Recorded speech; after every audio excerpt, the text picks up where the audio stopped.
Okay, everybody, this is going to be a kind of a video answering a couple questions, or I'm gonna take an opportunity to answer two of the most common questions. A lot of you old subs know this is my cabinet shop, and some of you new subs may not know I'm a cabinet maker. I have been for 23 years.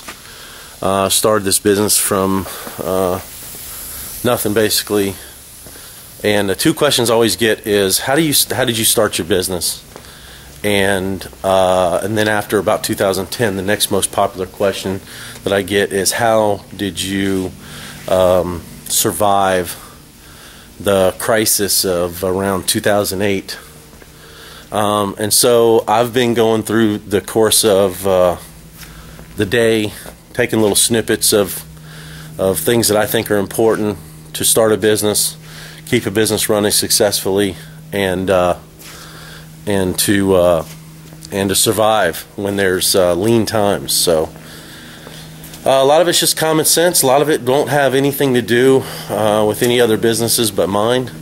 But I thought it'd be a neat video to put out, and hopefully you guys will enjoy it. It's Friday afternoon, and everybody's gone, but we had a great day today. We got a lot accomplished today. So anyway, good day. All right, so here we go. Okay.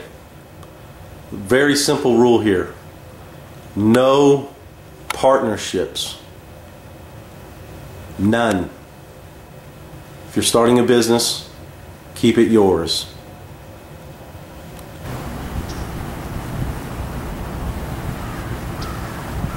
Okay, start small. Okay?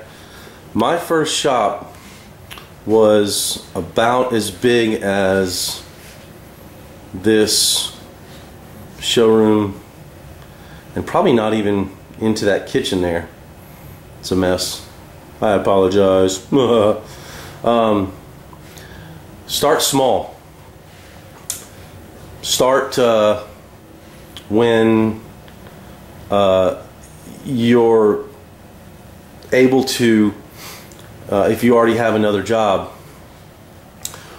on the nights and weekends or spare time when you can. And pick and choose the jobs you want, because you are small, and develop a niche. If you take every job that comes along your way, if you put yourself out there and say, I want to start a side business, and you really want to build cabinets, but you find yourself building fences and decks, and you may fall into a different niche that you may not necessarily want. Try to develop that niche early. For me, it was obviously cabinets. 23 years ago, I took a part-time small shop and was building custom pieces of furniture, which is more or less in the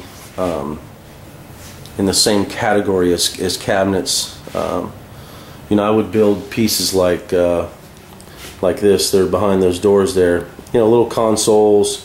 I built this table here. I used to build things like this for people.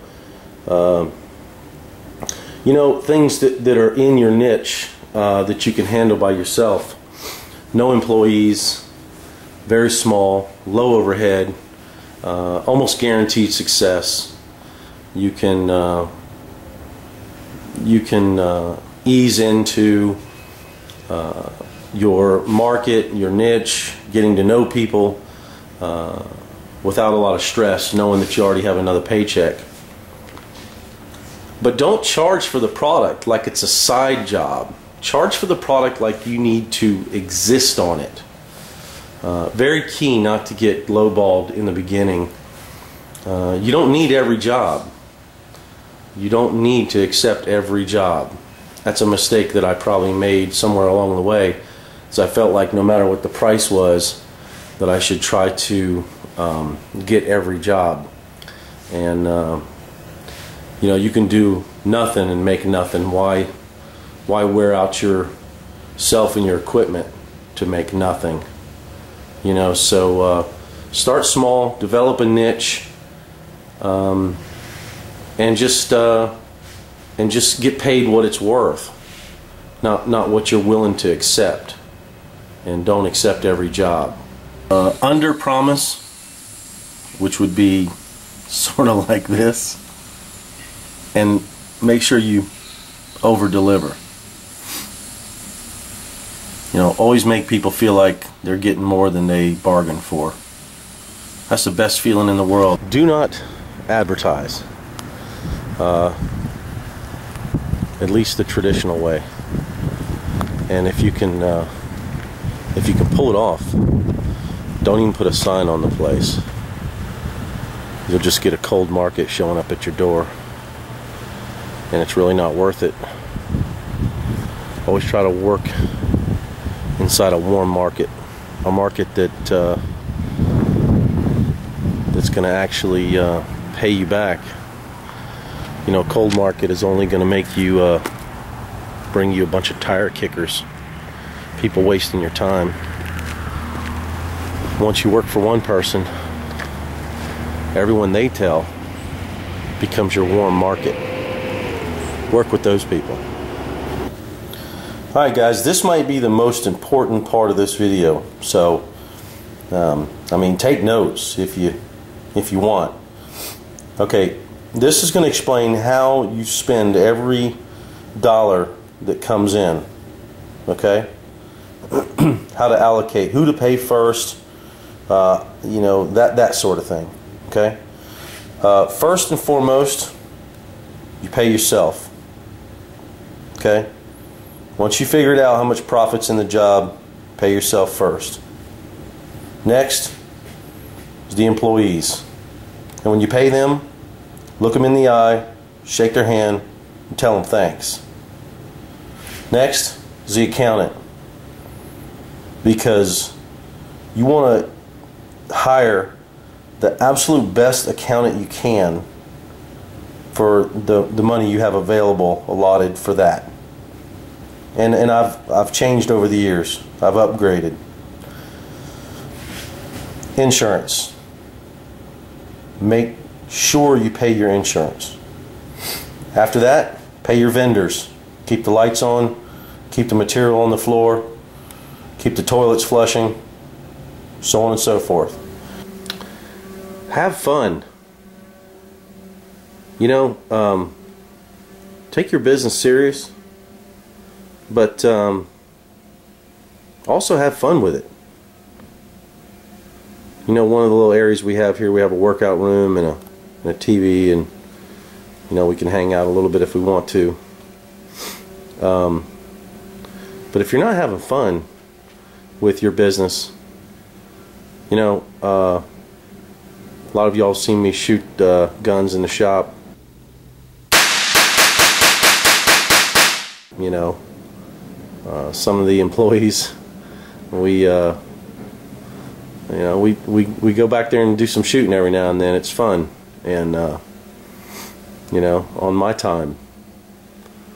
And you know, you got to have fun. If you're not having fun with it, then you know, it's going to get boring real fast.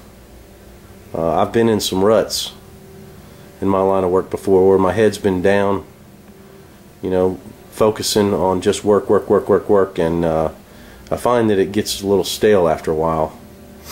You got to make time to have a little bit of fun, even if it's 5 minutes a day doing something that's just, you know, funny. And you know, sometimes I'll see little drawings on the side of cabinets that somebody done, and it'll make me laugh. You know, I don't get mad at stuff like that. It's fun. Oh yeah, and no whining. Listen to everyone. Follow no one. Do things your own way. I never worked in another cabinet shop. before I started to build cabinets. I watched a bunch of different people, took a lot of notes on how certain guys were building their cabinets.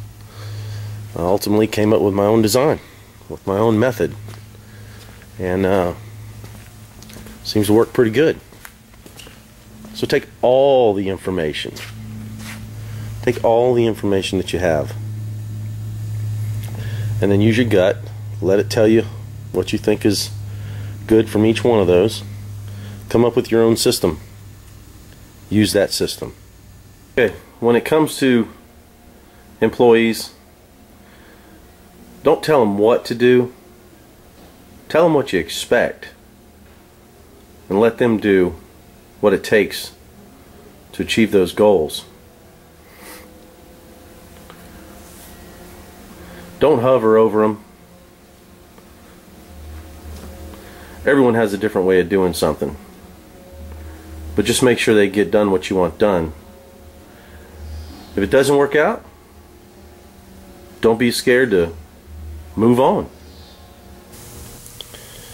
Okay, one good piece of advice I think would be to invest in yourself. You know, I have had outside investments a long time ago. At some point in time, I just realized that if I'm going to own a business, what better business to invest in than my own?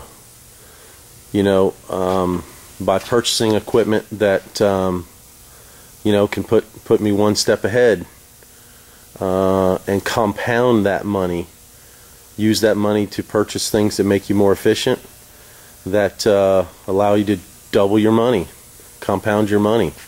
So instead of investing in other companies, invest in yourself. And most importantly, stay organized. Because once you let it go too far, it's just a nightmare.